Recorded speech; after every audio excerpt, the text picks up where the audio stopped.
अस्सलाम वालेकुम dear students, my name is Mohammad Fasid and welcome to the principal of management. Student, आज हम लोग प्रिंसिपल ऑफ मैनेजमेंट में एक इम्पोर्टेंट टॉपिक पर बात करने वाले हैं जिसका नाम है ऑर्गेनाइजिंग, और चैप्टर का नाम है ऑर्गेनाइजेशनल स्ट्रक्चर। ठीक हो गया स्टूडेंट। बेसिकली जो ऑर्गेनाइजिंग है ये मैनेजमेंट फंक्शन का दूसरा फंक्शन है।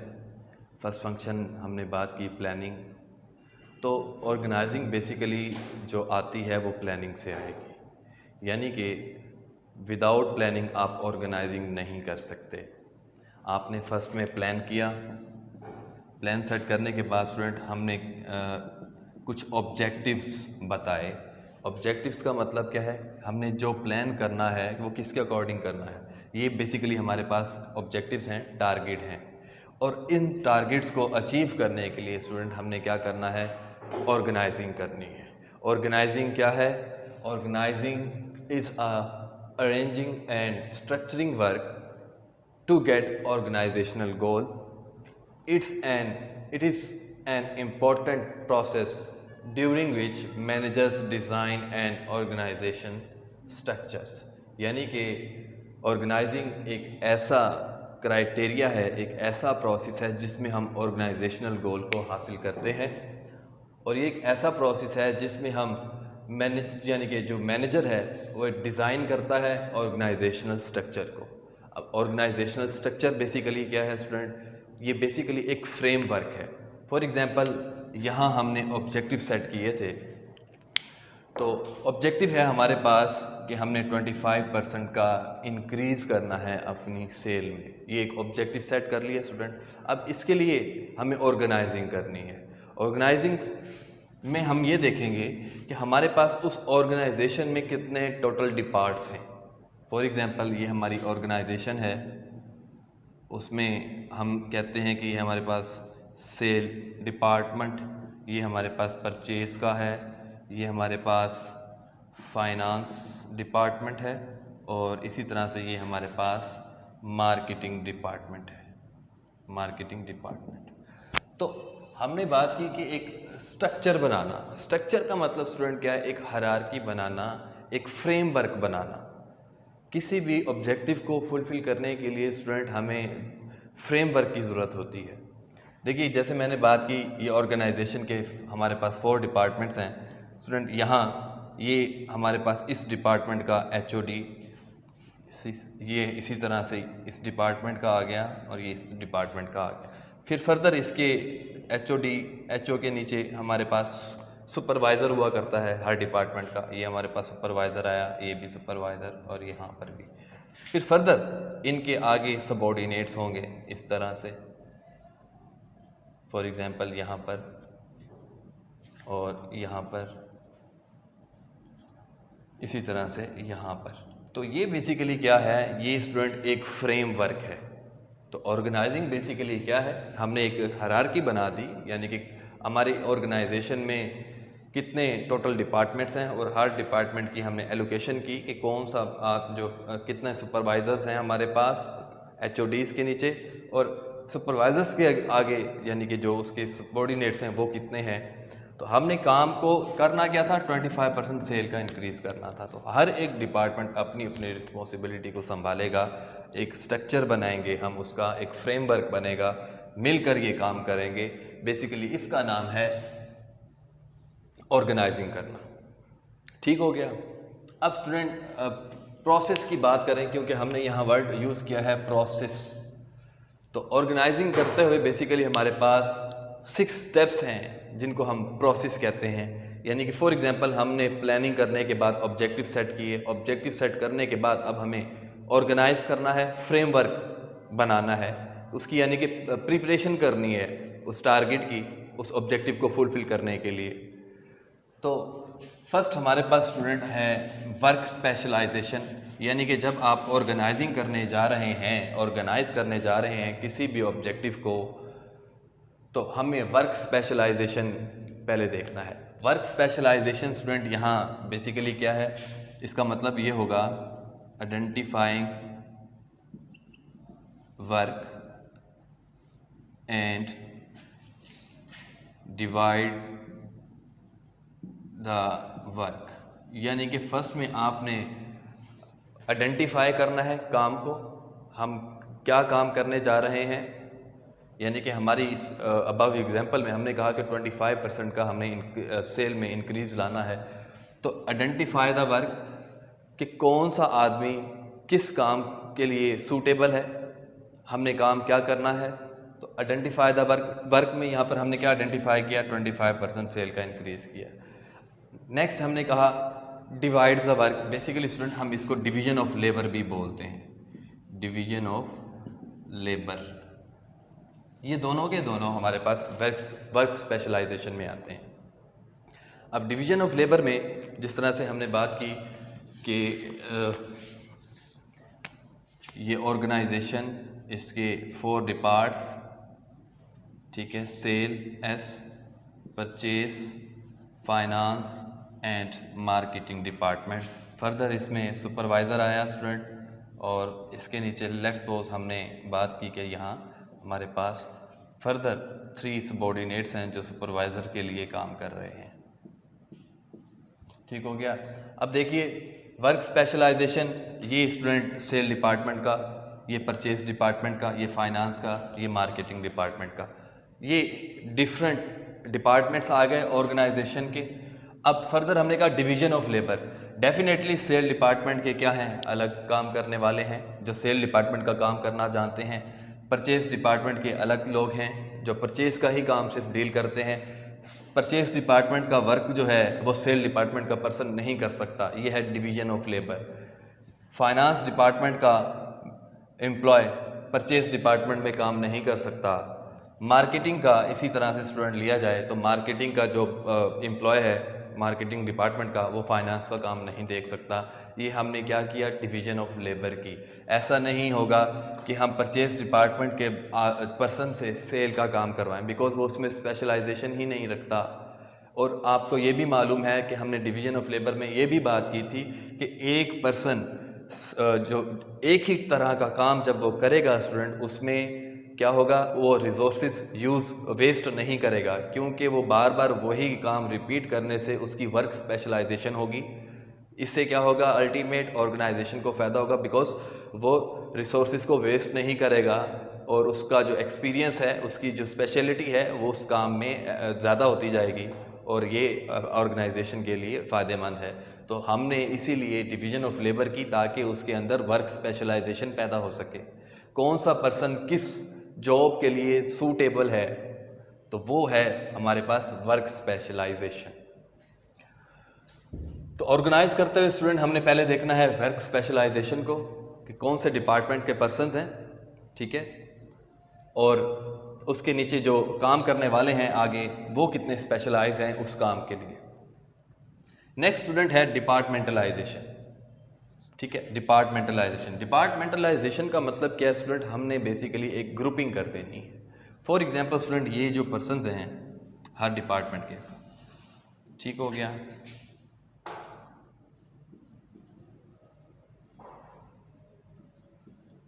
ये 2 पर्सन, लेट्स सपोज स्टूडेंट ये एक पर्सन है सेल डिपार्टमेंट का और ये परचेज डिपार्टमेंट का है।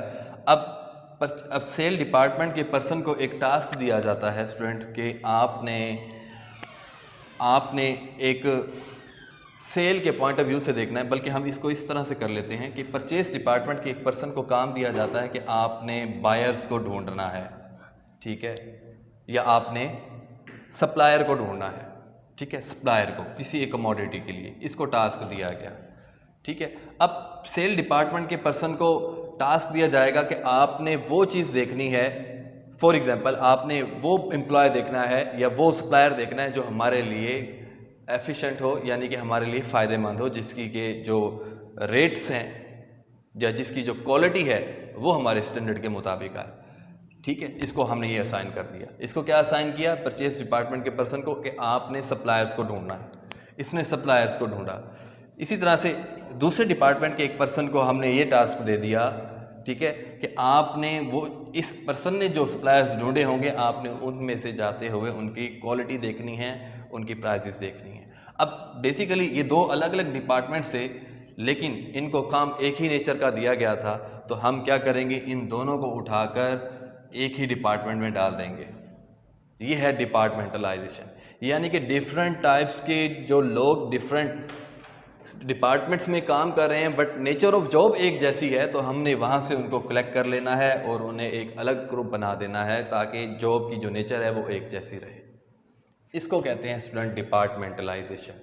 इससे क्या होगा, इससे एम्बिग्विटी नहीं फैलेगी। डिपार्टमेंटलाइजेशन से प्रॉपर एक जो है वो काम होगा डिपार्टमेंटलाइजेशन में। क्लियर हुआ? इसी तरह से यहाँ फाइनेंस डिपार्टमेंट में भी जो job of nature of job है, और हो सकता है मार्केटिंग के पर्सन की भी नेचर ऑफ जॉब एक जैसी ही उसको असाइन की जाए, तो हम इन दोनों को इकट्ठा ले लेंगे। तो इस चीज़ को कहते हैं डिपार्टमेंटलाइजेशन करना या ग्रुपिंग करना। नेक्स्ट स्टूडेंट आ जाता है चेन ऑफ कमांड। अब डेफिनेटली चेन ऑफ कमांड इसके लिए बहुत ज़रूरी है। लेट्स सपोज ये मैंने एक और हायरार्की बनाई कि हर एक सुपीरियर के नीचे जो पर्सन वर्क कर रहे थे उनके नीचे भी और भी पर्सन वर्क कर रहे हैं, तीन तीन। इस तरह से बना दिया हमने, ये 3 पर्सन्स, इसके मज़ीद इसमें आ गए 3 पर्सन्स, यहाँ पर भी हमने 3 पर्सन्स दे दिए, यहाँ पर भी। तो ये डिफरेंट हमारे पास पर्सन्स हैं। चेन ऑफ कमांड में क्या है स्टूडेंट, ये बेसिकली एक अथॉरिटी और रिस्पॉन्सिबिलिटी का जो है एलिमेंट है। बिकॉज अब ऑर्गेनाइजिंग करते हुए जब आपने डिपार्टमेंटलाइजेशन वाइज आपने एलोकेट कर दिया, तो नेक्स्ट स्टेप है हु इज़ द आंसरेबल, कौन जवाबदेह होगा किसको। अब डेफिनेटली यहाँ पर जो हेड ऑफ डिपार्टमेंट है, जो HOD है, उसने जो है कोई भी अगर समझ लें कि टास्क देना है तो अपने वो सुपरवाइज़र को देगा और इसी से ही वो उस टास्क के बारे में जवाबदेह होगा। ये रिस्पॉन्सिबल होगा सुपरवाइज़र अपने HOD को। इसी तरह से जो सुपरवाइज़र्स हैं वो फर्दर आगे अपने इस 3 एम्प्लॉयज़ को इंस्ट्रक्शन देंगे और ये 3 एम्प्लॉयज़ जो हैं वो रिस्पॉन्सिबल होंगे किसको, सुपरवाइज़र को। सिमिलरली फर्दर आगे जो 3 हमारे पास एम्प्लॉयज़ हैं वो इस एक को आंसरेबल होंगे। इसी तरह से ये और ये इस तरह से स्टूडेंट ये क्या है, चेन ऑफ कमांड है। इसमें एम्बिग्विटी नहीं फैलती, पर्सन्स को मालूम होता है मुझे काम किसने दिया है, किस तरह का दिया है और मुझे आंसर किसको करना है। ठीक हो गया। इसके अलावा वो ये पर्सन्स, फॉर एग्जांपल अगर इन पर्सन्स को काम दिया गया है तो वो इस पर्सन की बात नहीं सुनेगा, इस HOD की बात नहीं सुनेगा, यानी कि इन 3 के जो आगे सुपीरियर था उसकी बात नहीं सुनेंगे। जो इंस्ट्रक्शंस इसको दी गई हैं इनके बॉस की तरफ से, ये सिर्फ उसी के रिस्पॉन्सिबल हैं, उसी को काम करने के पाबंद हैं। एक यूनिटी पाई जाएगी, एक हायरार्की बनाई जाती है student. Chain of command, span of control. Span of control में स्टूडेंट ये है कि देखिए हो सकता है इनके आगे फर्दर हम 3 बना दें और वर्कर, ठीक है। तो हमने ये देखना है कि कितने पर्सन्स जो हैं वो एक सुपीरियर के साथ एडजस्टेबल हैं, यानी कि एक टीम बनाई जाएगी, टीम में एक सुपीरियर होगा और बाकी उसके सबॉर्डिनेट्स होंगे। तो हमने यहाँ पर एक समझ लें कि एक पैकेज बनाना है कि कितने एम्प्लॉयज़ के साथ कितने सुपीरियर होने चाहिए। ठीक हो गया, यानी कि इजीली जो है वो वर्क अच्छा कर सकें। इसको बोलते हैं स्पैन ऑफ कंट्रोल। ठीक हो गया। नेक्स्ट है student centralization and decentralization. Again centralization आ गया और डिसेंट्रलाइजेशन हम ऑलरेडी डिस्कस कर चुके हैं कि व्हाट इज़ सेंट्रलाइजेशन। सेंट्रलाइजेशन में स्टूडेंट जो डिसीजंस हैं वो अपर लेवल के पर्सन्स लिया करते हैं, ठीक है। जबकि डिसेंट्रलाइजेशन में क्या होगा, लोअर लेवल के एम्प्लॉयज़ भी इसमें शामिल होते हैं, ये हमने ऑलरेडी डिस्कस किया था। तो यहाँ पर सेंट्रलाइजेशन और डिसेंट्रलाइजेशन का एलिमेंट भी देखा जाएगा कि हो सकता है इन जो यहाँ पर जो बॉस है अपने एम्प्लॉयज़ के साथ मिलकर मीटिंग करे, उन्हें जज करे, उनसे व्यूज़ ले, उन्हें फीडबैक उनसे कंसिडर ले, उन्हें इस बात पर अप्रिशिएट करे, उन्हें मोटिवेट करे। तो ये देखा जाएगा कंडीशन के मुताबिक कि कितनी हमने सेंट्रलाइजेशन रखनी है और कितनी हमने डिसेंट्रलाइजेशन रखनी है। डिसेंट्रलाइजेशन में क्या होगा, लो लेवल्स के जो पर्सन्स हैं वो भी जो है मीटिंग में इम्पोर्टेंट रोल अदा करेंगे।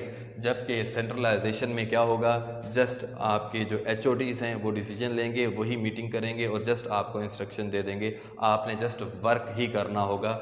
जबकि डिसेंट्रलाइजेशन में क्या होगा ये सब के सब जो लो लेवल के जो मैनेजर्स हैं वो भी एक पार्ट होंगे मीटिंग का, अपनी रिस्पॉन्सिबिलिटीज़ संभालेंगे, उससे उनसे उनका कॉन्फिडेंस डेवलप होगा और वो इसमें ज़्यादा अच्छे से काम करेंगे, बिकॉज़ वो इंटरेस्ट लेंगे, उनकी मर्ज़ी के मुताबिक, उनके डिसीजंस के मुताबिक काम हो रहा होता है। नेक्स्ट स्टूडेंट है फॉर्मलाइजेशन। फॉर्मलाइजेशन में क्या होगा कि हमने जब एक ऑब्जेक्टिव डिसाइड किया, तो ऑब्जेक्टिव डिसाइड करने के साथ हमने कहा, लेट्स सपोज जैसे हमने यहाँ पर कहा था कि 25% सेल इंक्रीज़ करनी है, तो अब 25% से हो सकता है 20 से 25% का भी हो सकता है, या हो सकता है 10 to 15% भी हम जा सकते हैं, बिकॉज एक्यूरेसी तो पॉसिबल नहीं होती किसी भी बिजनेस में, बट हम एक रिस्क फैक्टर तो ज़रूर रखते हैं। तो फॉर्मलाइजेशन आपको ये बताता है कि आपने कितना रूल्स को फॉलो करना है, कितना स्ट्रिक्ट रहना है अपनी पॉलिसीज़ में। यानी कि अगर हमने कहा कि 25% इंक्रीज सेल में लाना है तो हर हाल में लाना है, या हमने 20 से 25% लेकर आना है, ये एक स्टैंडर्डाइज्ड हमने कंडीशन को सेट कर दिया कि इससे नीचे की हम चीज़ों को एक्सेप्ट नहीं करेंगे। बेसिकली इसमें क्या होता है, इसमें रूल्स, रेगुलेशंस, पॉलिसीज़, ये तमाम की तमाम चीज़ें इसमें कंसीडर की जाती हैं किसी भी ऑब्जेक्टिव को फुलफ़िल करने के लिए जब हम ऑर्गेनाइजिंग कर रहे होते हैं। अब ये रूल्स, रेगुलेशंस और पॉलिसीज़ स्टूडेंट हर एम्प्लॉय और इसके अलावा जितने भी यहाँ पर जो पर्सनस हैं, इनकी सुपीरियर्स, उन सबको जो है वो इक्वलिटी में ही रिस्पॉन्स किया जाता है, सब पर इक्वलिटी होती है रूल्स, रेगुलेशंस और पॉलिसीज़ की।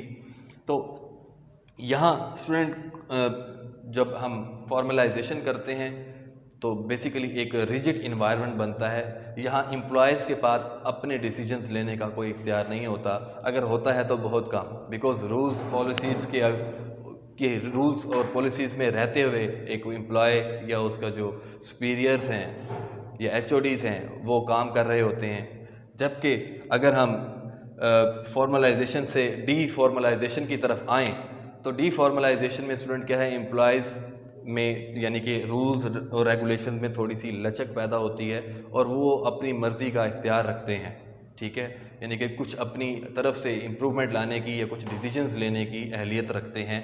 तो आज के जो दौर में स्टूडेंट फॉर्मलाइजेशन इतनी इम्पोर्टेंट नहीं है, बल्कि डी फॉर्मलाइजेशन को इम्पोर्टेंस दी जाती है किसी भी ऑर्गेनाइजिंग करते हुए। क्लियर हुआ स्टूडेंट? तो नेक्स्ट स्टूडेंट हमारे पास इम्पोर्टेंस है ऑर्गेनाइजिंग की, कि हमारे लिए जो हम जब ऑर्गेनाइजिंग करते हैं तो उसकी क्या अहमियत है, क्यों ज़रूरी है ऑर्गेनाइजिंग करना।